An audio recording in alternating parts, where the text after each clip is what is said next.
থামেন, জালেম তো বিদায় নিয়েছে। কোরআনে কারিমের অনুষ্ঠানে হাজার হাজার মানুষকে নিয়ে আল্লাহর কাছে বলছে, আল্লাহ কিয়ামতের আগে যেন এদেশে চেয়ারে আর কোনো জালেম না আসে।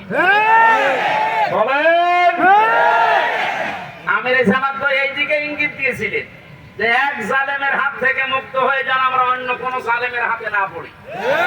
অথচ কিছু মানুষ নিজের দিকে এটা নিয়ে উল্টা পাল্টা ফতোয়া দিচ্ছে। আরে ভাই, আপনার নাম বলেছি, তাহলে আপনি নিজে অবশ্যই ঠাকুর ঘরে খেয়ে রে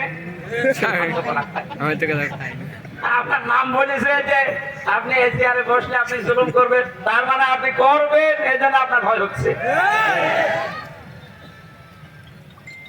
ওনার দূরদর্শিতা সম্পর্কে আপনি জানেন না, তাই উল্টা পাল্টা ধারণা করেন।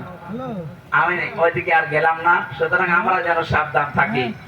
দরুদ পড়ছি আমাদের নবী মুহাম্মদ রাসূলুল্লাহর উপরে, যাকে আল্লাহ পুরা কোরআন